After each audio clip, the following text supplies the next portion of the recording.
Amigos, vamos a hablar en esta ocasión acerca del árbol de la vida, partiendo de una visión general y enfocándonos en el árbol en su relación con los estados internos. Que comience el juego.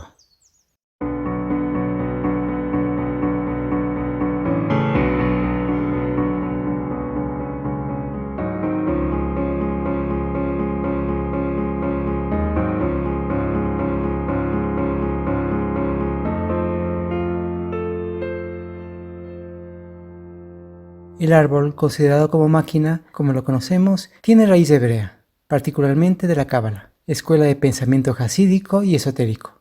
Pero sus orígenes son parte de casi todos los pueblos en la humanidad, y en su representación simbólica es muy similar una conexión entre la tierra y los cielos, una relación de la vida, la muerte, la finitud y la inmortalidad.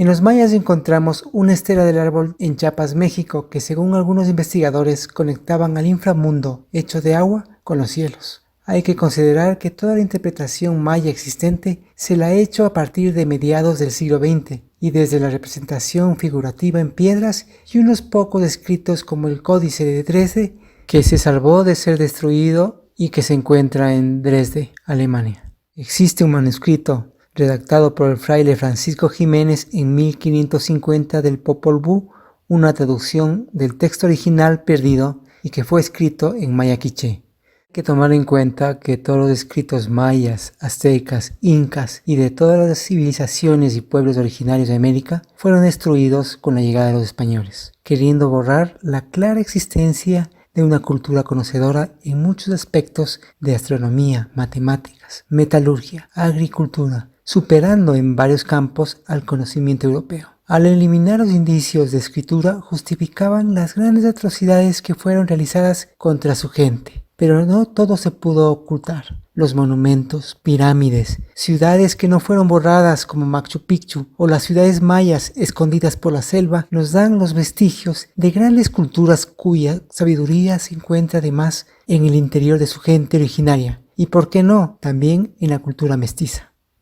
En la mitología egipcia se dice que Isis y Osiris surgieron del árbol de acacia, de Saosis, que los egipcios consideraban el árbol de la vida, el árbol en el que se encerraba la vida y la muerte. Asimismo, cuando Set mató a Osiris, en una de las versiones míticas, colocó en un ataúd y lo arrojó al Nilo, pero el ataúd llegó a incrustarse en las raíces de un árbol. En la China está representado por el dragón en la base y el fénix en su cúspide. Existe una historia taoísta de un árbol de melocotones y quien come de él recibe la inmortalidad. En 1990 fue descubierta una escultura de un árbol de hace 3200 años. En su base hay un dragón y en su cúspide un animal alado que se presume sea un fénix. En los nórdicos, el árbol Yggdrasil vinculaba los 9 mundos desde Helheim, el hogar de los muertos, con Asgard, el hogar de los dioses. El ser humano se encontraba en el mundo medio. En la mitología persa está el árbol del mundo Gaokerana, de donde se extraía una bebida de la inmortalidad. En los mitos persas, el árbol está relacionado con la vida y la muerte, en donde Ahura Mazda, dios de los cielos, responsable de la vida, y Ahriman, de la muerte, dios de los infiernos. Ahura Mazda se ubica sobre la copa del árbol y Ahriman en sus raíces. En todos los casos, esa relación de conexión entre la vida y la muerte y esa unión de la tierra con el cielo está presente en todos los pueblos, representado en el árbol. De un modo muy bien estructurado, tanto organizativa como morfológicamente, tenemos al árbol sefirótico, como habíamos mencionado, es de origen cabalístico, que conecta tradicionalmente Malkuth con Keter. Se lo construye de la siguiente manera. Dibujamos el eje central, el axis mundi o eje del mundo, la representación de la conexión del cielo y la tierra. Luego, realizamos 4 círculos con centro en la intersección de cada círculo precedente con el eje vertical, y de cada intersección de los círculos graficamos las céfiras o estados de nuestro árbol. Malkuth, el nivel más bajo, el reino, donde se refleja todo aquello emanado desde los planos superiores, y Keter, el nivel más alto dentro del árbol, la corona de la que se emana todo lo existente. Por encima se encuentra Insof, lo innombrable. A su vez, tenemos 3 columnas. La columna de la izquierda, que representa la rigidez. La de la derecha, la flexibilidad. Y la del centro, el equilibrio. El árbol es una máquina ascendente y descendente, en un avance serpenteante que va de derecha a izquierda, entre la flexibilidad y la rigidez, encontrando siempre un equilibrio. Además, existen 5 planos o niveles vibratorios. Desde nuestro esquema, en las cartas T están representadas por las piezas del ajedrez, y que constituye el orden de las piezas en el tablero del juego. Torre para el más bajo, continúa con el caballo, el alfil, la reina y el rey. A su vez, representado por los centros energéticos, tendríamos centro vegetativo, motriz, emotivo, intelectual y superior. O los estados frente al sentido de la vida, de la negación a la duda, la búsqueda, la creencia y la experiencia de que la vida tiene un sentido. Andando y desandando, compensando las carencias, se dan sentidos provisorios y que encontrando un sentido podemos superar el dolor y el sufrimiento. Con respecto a los estados internos, en el texto La mirada interna de Silo hay una explicación alegórica y simbólica de estos estados internos. En la descripción del video anexo un link en el que se pueden descargar el texto completo. A continuación es tratar de explicar desde mi interpretación y experiencia lo mencionado en el texto. En el estado inferior, la vitalidad se vive en un sinsentido, donde se nace, se crece, se reproduce y se muere, donde la vida es parte de una rutina y sin sentido, donde nada tiene un motivo que trascienda la propia existencia. De ahí, como se dice, en la mirada interna se asciende por 2 vías, por la muerte o por la mutación. La vía de la muerte es un rompimiento con la vida anterior. Es descubrir y sospechar que existe algo más que la simple vitalidad y una necesidad de cambiar de vida, trasladándonos de esta manera a la regresión. La regresión es una revisión de la vida, una evaluación de lo que hemos hecho con nuestra existencia y de ahí con arrepentimiento, es decir, al repetir la insatisfacción de la vida que llevamos, sin culpa, en un acto libre y querido, decidimos cambiar y transformar la vida, o por el contrario, pensar que nada tiene sentido, ¿para qué reflexionar? Y regresamos por la misma vía a nuestra vida anterior. Pero si nos da la fuerza para continuar y subimos por el arrepentimiento, llegamos a la morada de la tendencia, es decir, un estado en el que surgen nuestras propias tendencias, aquellas formas mecánicas repetitivas.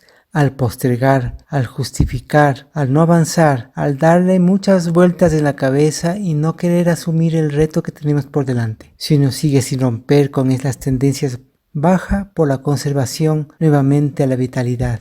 Pero si tomamos la frustración, es un camino complicado pero verdadero, donde nos iremos frustrando y se frustrarán muchas creencias sobre nosotros, sobre los otros, hasta que en un momento determinado, sin darnos cuenta, estaremos frente al desplazamiento o el desvío.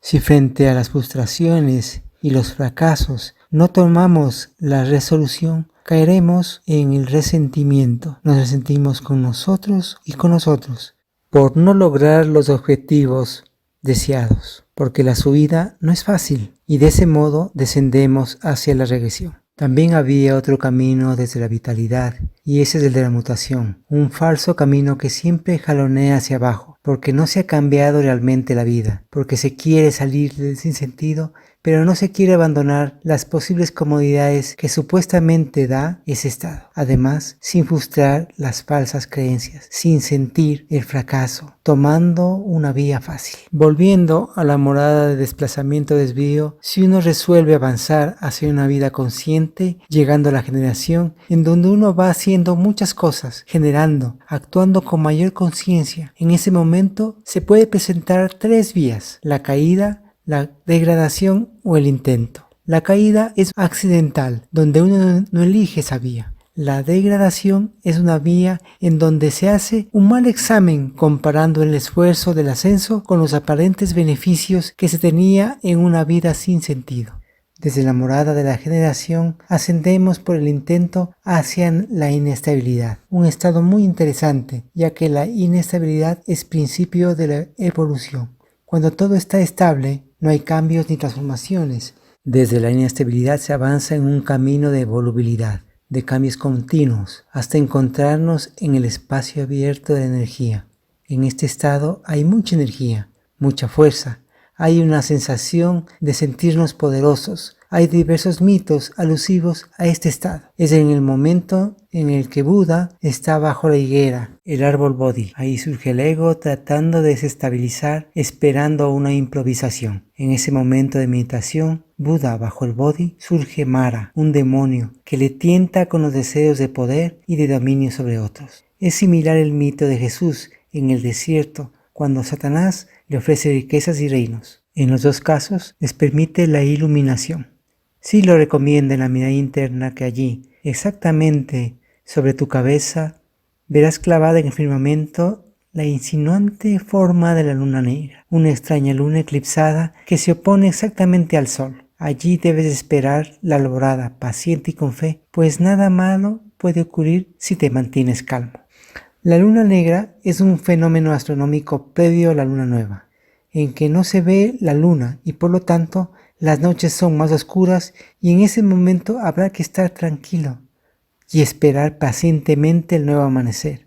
En el momento más oscuro de la noche amanece. Si lo dice, si en la explanada logras alcanzar el día, surgirá ante tus ojos el radiante sol que ha de alumbrarte por primera vez la realidad. Entonces verás que en todo lo existente vive un plan. Y continúa diciendo, es difícil que caigas desde allí, salvo que voluntariamente quieras descender hacia regiones más oscuras para llevar la luz a las tinieblas. No es valioso desarrollar más estos temas porque sin experiencia engañan, trasladando al campo de lo imaginario lo realizable. Que sirva lo dicho hasta aquí. Si lo explicado no te fuera útil, ¿qué podrías objetar, ya que nada tiene fundamento y razón para el escepticismo? Próximo a la imagen de un espejo, al sonido de un eco, a la sombra de una sombra. Esto fue lo escrito por Silo en la mirada interna en el capítulo sobre los estados internos. Bueno, con estas palabras finales de Silo terminamos. Espero que les haya gustado y si es así, denle un me gusta y asimismo, si no están suscritos al canal, suscríbanse y pongan campanita para que puedan recibir las notificaciones de los próximos videos. Muchas gracias, que tengan una buena semana.